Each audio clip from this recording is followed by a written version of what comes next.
পরে তার আত্মা ঘুরে বেড়ে আমাদের ধর্মীয় ভাবে আসলে আত্মা আছে, আত্মার আবার পূর্ণজন্ম হয়। হাঁটতে গিয়ে দেখি সামনেই এক মুরব্বী একদম সাদা পোশাক পরা, হাতে একটা হেরিকেন, একদম আতরের ঘ্রাণ আসতেছে। ওই মুরব্বীকে দেখার পরে ভয় পায়া এতটা গতিতে আমি হাঁটা শুরু করছি, আমার পুরো শরীর ঘামতেছে। আমি আসলে এগুলো কখনো বিশ্বাস করি না, বিশ্বাস করতাম না, কিন্তু বেশ কিছুদিন আগে আমার সাথে ঘটে যাওয়া একটা ঘটনায় কিছুটা বিশ্বাস চলে আসছে যে ভূত না ঠিক, কারণ মানুষ মারা যাওয়ার পরে তার আত্মা ঘুরে বেড়ে আমাদের ধর্মীয় ভাবে আসলে আত্মা আছে, আত্মার আবার পূর্ণজন্ম হয়।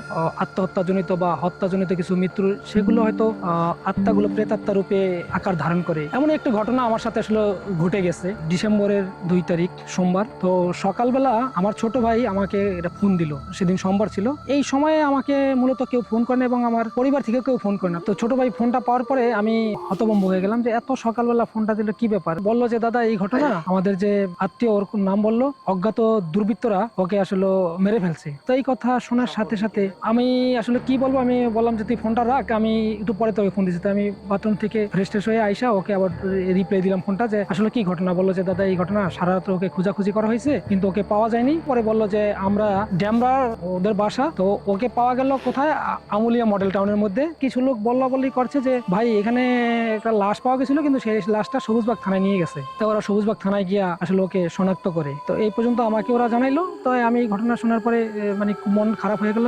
তো আমার অফিস টাইম 8টায়, আমি তাড়াহুড়া করে আসলে অফিসে গেলাম, মনটা খুব খারাপ। আমি অফিসে গিয়েছি, যাওয়ার পর আমি বেলা 10টা সাড়ে 10টা পর্যন্ত বললো যে এখন পর্যন্ত লাশ থানায় পড়ে আছে, এখন পর্যন্ত কোনো কিছু হয়নি। একটা হত্যাকাণ্ড, স্বাভাবিক কারণে মন খারাপ হওয়াটা স্বাভাবিক। এবং আমার যারা শুনছে বা আমার ভাই ব্রাদার যারা আছে, সবাই এটা শোনার পরে মনটা খুব খারাপ হয়ে যাচ্ছে। অফিস শেষ করে ওকে আমি বললাম যে আসলে কি অবস্থা। তো ও আমাকে বললো যে দাদা এই ঘটনা, এই কিছুক্ষণ পরে, তখন বেলা 2টা বাজে, 2টা বা 2:30টার মতো হবে, বলে যে ঢাকা মেডিকেলে আমরা লাশ নিয়ে যাচ্ছি পোস্টমর্টম করার জন্য। তো যাই হোক, আমি 3:30টা নাগাদ, 3:30 4টা নাগাদ এরকমই ঢাকা মেডিকেলে গেলাম। ঢাকা মেডিকেলে ওদেরকে খুঁজে বের করলাম। প্রায় 15-20 মিনিট ওয়েট করার পরে ভিতর থেকে ওখানের যারা স্টাফ তারা এসে বললো যে ভাই সবুজবাগ থানার লাশ নেওয়ার জন্য কারা আসছে। তো আমার ছোট ভাই আর ওর এক আত্মীয় ছিল, তারা ওই লাশটা আনার জন্য বা কোনো কাজের জন্য ওদেরকে নিয়ে গেল, ওই ভিতরে মর্গের ভিতরে নিয়ে গেল, ওরা মর্গে গেল। তা আমি বাইরে দাঁড়িয়ে আছি।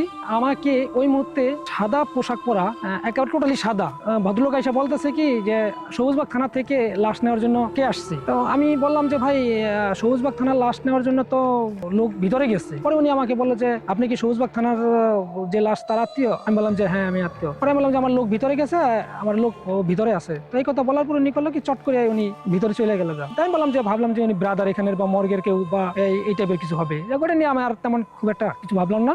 5-7 মিনিট পরেই ওরা কাজ শেষ করে বেরিয়ে আসছে।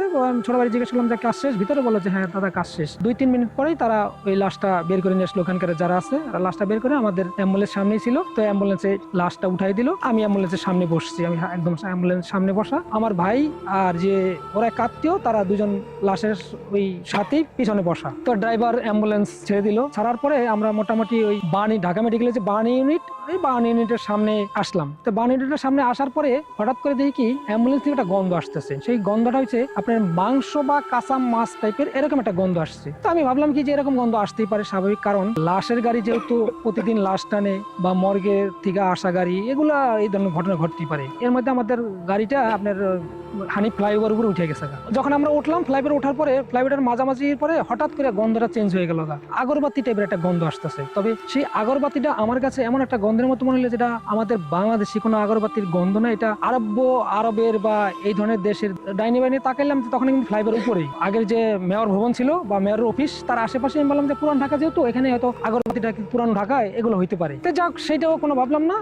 আমাদের গাড়ি এগিয়ে যাচ্ছে ফ্লাইওভার উপর দিয়ে। ড্যামরা রোডে যখন ঢুকে গেলাম, তো ড্যাম রোডে ঢোকার পরে দেখি কি ওই গন্ধ, আগের যে গন্ধ দুইটা, সেইটার একটু নাই, এখন একদম পচা দুর্গন্ধ আসতেছে। আমি ভাবলাম যে গতকালকে যেহেতু লাশ, এখন মনে হয় এটা পচে গেছে, পচে যাওয়ার কারণেই আপনার এই ধরনের একটা ঘটনা ঘটতেছে। আমি তখনও কোনো কিছু মনে করতেছি না। তা আমরা ইতিমধ্যে ড্যামরা স্টাফ কোয়ার্টার পার হইয়া ত্রিমণির আশেপাশে হবে, এদিক দিয়ে আমরা ওই ড্যামরা নতুন যে পুলিশ সেঞ্চারি আছে, এখান দিয়ে আমরা ওই রাস্তাটা ঢুকে গেলাম। আমাদের গন্তব্য হলো ওদের বাড়িতে আমরা ওর লাশ নিয়ে যাবো। তা লাশ নিয়ে যাওয়ার পরে গ্রামে যেটা হয়, বা লাশ দেখলে আত্মীয় স্বজন প্রতিবেশী যেটা করে, যে আসলো মানুষজন কান্নাকাটি করলো। তো এই করতে করতে আমরা ধরুন সন্ধ্যা হয়ে গেছে। এই মধ্যে সবাই বললো যে আসলে আমরা এখন লাশ দাহ করার জন্য, আমাদের ধর্মীয় ভাবে, হিন্দু ধর্মীয় মতে যেটা করা হয়, যে আমরা লাশ দাহ করবো। তো পাশেই ওখানে একটা আবার আছে, ওই শ্মশান আছে, ওই শ্মশানে নিয়ে যাওয়ার জন্য একটা সিদ্ধান্ত নিল। তো এর মধ্যে ওর মা আবার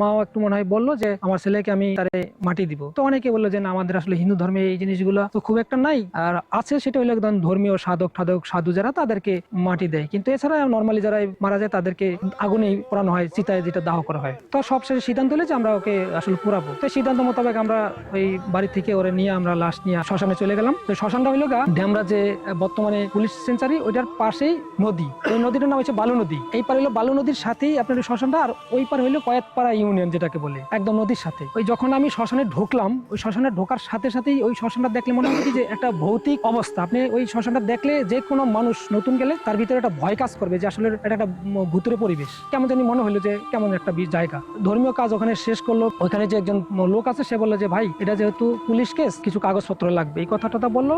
ওরা সেই কাগজপত্র গুলো তাকে দিল। দেওয়ার পরে ধর্মীয় কাজ যেটা করা দরকার ওর মোটামুটি আগে থেকেই ওই আমাদের পোড়ানোর জন্য যে সে আম গাছের লাকড়ি টাকড়ি লাগালে সবকিছু রেডি করা ছিল। পরে শ্মশানে উঠবে তার আগে আমি ওই আমার ছোট ভাই বা ওখানে যারা আমার আত্মীয় ছিল তাদেরকে বললাম যে ভাই মোটামুটি রাত্র হয়ে গেল, আমি চলে যাই, ঠিক আছে, আমাকে তো যেতে হবে। ওরা আমার বললো যাচ্ছে ঠিক আছে যান, একটু খবর টবর রাখেন। এই ওদেরকে সান্ত্বনা দিয়ে আমি আসলে চলে আসলাম। আমি ওখানে বের হলাম, বের হয়ে রাস্তায় আসলাম। ওই রাস্তাটা কিন্তু বাইপাস একটা রাস্তা, বনশ্রী এবং ড্যামরা স্টাফ কোয়ার্টার থেকে ভিতর দিকে আপনার পূর্ব উত্তর দিকে রাস্তাটা ঢুকছে। রাস্তাটা ওঠার পরে তখন 6:30 বা 7টার মতো বাজে, এরকম 7টার মতো বাজে, সন্ধ্যা 7টার মতো বাজে, কিন্তু রাস্তাটা একটু নিরিবিলি অবস্থা। তো আমি হাঁটতে হাঁটতে কত দূর একটু আগানোর পরে দেখি নিরিবিলি এটার জায়গা, ওখানে আসলে কোনো লোকজন নাই। একটা ছেলে, একটা অটো আমি দেখতেছি। তাই অটোটার সামনে দেখি হুডি পরা, তখন কিন্তু এতটা শীত পরে নাই, হুডি পরা। ঠিক আমার কাছে মনে হইলো ওই যে আমার যে আত্মীয়টাকে মেরে ফেলছে ওর মতো এরকমই বয়স, ও ওই হুডি পরা সামনে বসা। তো আমি আবার এটা ওইরকম কিছু জন্য আমি ওনাকে গিয়া সামনে মানে পিছন থেকে একটু দূর থেকে আমি ডাক দিচ্ছি, ভাই যতটুকু দ্রুত থেকে ডাকা যায়। আমি বললাম যে ভাই মেন রোডে যাবেন। কয়েকবার আমি আসলে ওরে ডাক দিছি। তো যখন ও আমার ডাক শুনলো না, তখন আমি একটু বিরক্ত হয়ে আমার রাগ হয়ে গেলাম। আমি ওকে একটা গালি দিলাম, শালা বয়রা, ধর তোর অটোতে যাবোই না, আমি হেঁটেই যাবো। এই চিন্তা করে আমি কত দূর হাঁটতেছিলাম। তো হাঁটতে মোটামুটি মনে করেন কত দূর আগানোর পর তখনও কোনো আসলে ও জনমানব আমি খুঁজে পাচ্ছিলাম না। রাস্তাটা একটু ফাঁকাই, অনেক দূরে একটু মানে দোকান টোকান কিছু দেখা যায় লাইটের মতো। আমি করলাম কি, আমার একটু প্রস্রাব চাপছে। তো এই প্রস্রাব চাপছে, আমি একটু প্রস্রাব করার জন্য রাস্তার পাশে একটু ফাঁকা জায়গা, ওই জায়গাটা একটু অন্ধকার এবং একটু আছে আপনার ওই ঝোপ এই টাইপের একটু জায়গা, আমি ওখানে আসলে গেলাম। একদম সচরাচর রাস্তার মধ্যে তো করা যায় না। ওখানে যাই যখন আমি আসলে প্রস্রাব করতেছি, প্রস্রাব করা শেষ করে আমি আসলে মাথাটা একটু কেমন যেন উঠাইছি। উঠানোর পরে দেখি কি ও আমার সামনে দেখি ওই যে হুডি পরা যে ছেলেটা, সেই ছেলেটা দেখি আমার সামনে প্রস্রাব করতেছে ওইভাবে। তাই ওরা আমি দেখে কিছুটা ভাবলাম যে কি ব্যাপার, হঠাৎ করে এই ছেলেটাও দেখলাম হুডি পরা। তাই আমি ভাবলাম যে হয়তো প্রস্রাব করতেও পারে। তাই চিন্তা করে আমি ওর পিছনের দিকে তাকাইছি। পিছনের দিকে তাকাই দেখি কি সেই অটোটা নাই। তাই অটোটা না থাকার কারণে আমি আবার সামনের দিকে তাকাই দেখি ওই ছেলেটা নাই। আমি ওটা দেখার পরে আমার শরীরের পাশে একটু দাঁড়ায় গেল যে কি ব্যাপার। পিছনে দেখে আসলাম হুডি পরা ছেলেটা বসা, সে আমার সামনে এসে প্রস্রাব করতেছে। পরে দেখি পিছনে অটো নাই, আসলে বিষয়টা কি আমার কাছে তখন একটু শরীরের পাশে দাঁড়ায় গেল।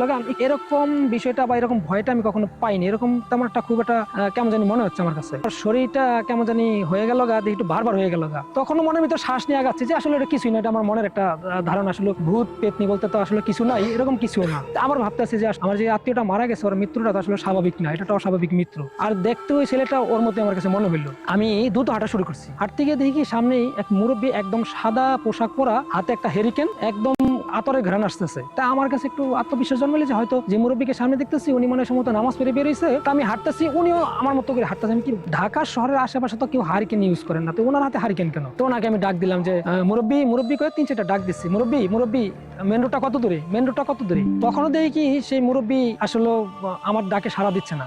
তাই সাড়া না দেওয়ার কারণে আমার কাছে তখন একটু সন্দেহটা পুরোপুরি হয়ে গেল যে আসলে আমার সাথে কিছু একটা হচ্ছে বা আমি কিছু একটা দেখতেছি। তা আমি পিছনের দিকে তাকায় দেখি যে কোনো লোকজন আছে কিনা। এখন পিছনে তাকায় দেখি 2টা লোক দাঁড়ায় রয়েছে বা আস্তে আস্তে হাঁটতেছে। তা আমি আবার ওনার জন্য ওয়েট করতেছি যে ওই লোক 2টা আসলে আমি লোক 2টার সাথে যাবো সামনে। এখন আমি দাঁড়ায় রয়েছি, ওই লোক 2টা আসে না, আমি পিছনে ব্যাক করবো এরকম চিন্তা নেই, আমি সামনে আগাবো। তাই পিছনে যখন ওই লোক 2টারে দেখতে গেছি বা তাকাইছি যে লোক 2টা দেখার জন্য বা লোক কারা, তাই সামনের দিকে তাকাই দেখি সেই মুরব্বী নাই। তো যখন মুরব্বী নেই তখন আমি শিওর হয়ে গেলাম যে কিছু একটা হচ্ছে বা হতে যাচ্ছে।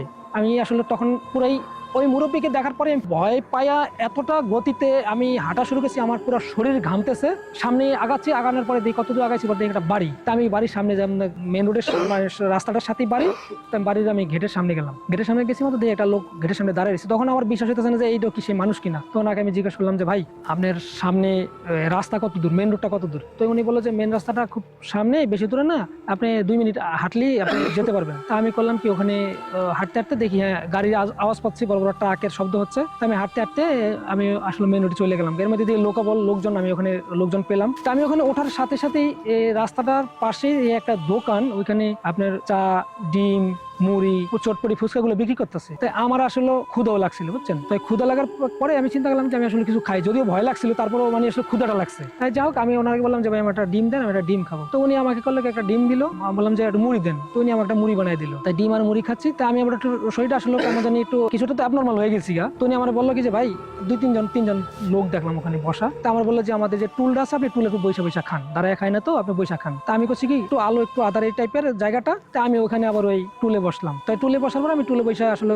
কোনায় বৈশা খাচ্ছিলাম। এর মধ্যে দেখি টুলে যে অপর প্রান্তে দেখি ওই যে ছেলেটা, ওই যে হুডি পরা যে অটোতে বসা ছিল, ওই ছেলেটা দেখি পাশে বৈশা, যে মুখটা ঢাকা, আমি কিন্তু মুখটা দেখতে পারতেছি না একবারও, ও সেখানে বৈশা খাচ্ছে। ওই দেখে আমি আরো একটু ভয় পেয়ে গেলাম। তো ভয় পাওয়ার সাথে সাথে আমার শরীর মোটামুটি টেম্পারেচার বেড়ে গেছে। আমি বুঝতে পারছি যে আমার শরীরটা গরম হয়ে গেছে, জ্বর টর আসবে এরকম একটা কিছু মনে হইতেছে। ঠিক আছে, জিনিসটা আমার পিছু ছাড়ছে না। তা আমি বুঝছি যে যাই হোক, আমি আমাদের ধর্মীয় ঐশ্বরিক নাম, ঈশ্বরের নাম নিতেছিলাম। যাই হোক, ওনাকে করছে কি, আমার মানি ব্যাগ থেকে 500 টাকার একটা নোট দিয়া আমি হাঁটা শুরু করছি। তো ওই লোক আমাকে ডাক দিচ্ছে, দোকানদার ভাই এদিকে আসেন। আপনি আমার কত টাকা দিচ্ছেন? আমি বললাম যে কেন? আপনি তো আমার 500 টাকা দিয়ে দিচ্ছেন, আপনি তো 50 টাকা হয়েছে। তো উনি আমাকে 450 টাকা দিল। আমি মানি ব্যাগের টাকাটা ভইরাম, আমি দাঁড়ায় রয়েছি, আমি আসবো নতুন বাজারে। তো আমি নতুন বাজারে আসবো। তো নতুন বাজার থেকে যে গাড়িগুলো আসে, আপনার অসীম, তারপরে আপনার রাজধানী, রমজান, এই টাইপের গাড়িগুলো আসে, আসমানি। আমি দাঁড়ায় রয়েছি ওখানে। এখন দাঁড়ায় আমার সামনে দিয়ে গাড়িগুলো চলে যাচ্ছে, আমি যে কি কারণে গাড়িতে উঠতেছি না আমি নিজেও জানি না। অনেকক্ষণ দাঁড়ায় রয়েছি, মানে 20-25 মিনিট দাঁড়াই আছি, গাড়ি কিন্তু যাচ্ছে আমার সামনে দিয়ে, আমি আসলে বুঝতেছি না। তো পিছন থেকে একটা লোক এসে বলতেছে, ভাই আপনি অনেকক্ষণ যাবত এখানে দাঁড়িয়ে আছেন,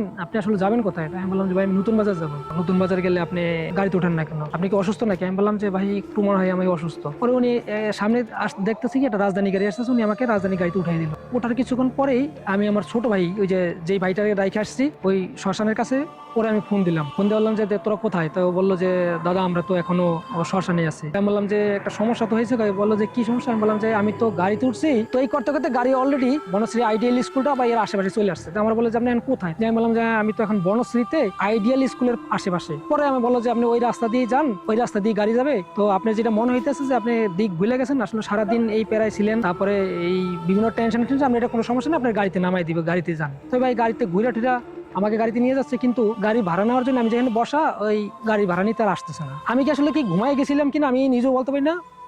আমি নতুন বাজারে নামবো, তো ওইখান থেকে আসতে সময় লাগে ধরেন সর্বোচ্চ 7টা বা 7:30টার দিকে, যদি আমি 8টার দিকে যদি রওনা দিয়ে থাকি, নতুন বাজার আসতে 1 ঘন্টা 9টা বাজতে পারে। 9:45টার দিকে এরকম হবে, 9:30 বা 9:10টার দিকে আমি দেখি কি আপনার কুড়িল বিশ্ব রোডে গাড়ি বলতেছে, কুড়িল বিশ্ব।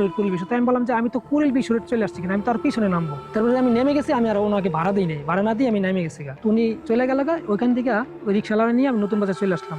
বাসায় যাওয়ার পর যেটা হলো, আমি আসলে বিষয়টা কারোর সাথে শেয়ার করতে চাইনি বা করিয়ে নাই। আমি একদম সবকিছু নিয়ে আমি ভিতরে ঢুকে গেলাম। ওইখানে সমস্ত এবং কি জুতাটা পর্যন্ত আমি সেখানে ধুইয়া আমি সেগুলো পরিষ্কার, আমি বাথরুম থেকে বেরিয়ে তখন কিন্তু মোটামুটি আমার জ্বর চলে আসছে। তাই আমার সবসময় ওষুধ থাকে ঘরে, আমি ভাত খেয়ে আমি ওটা ওষুধ খেলাম।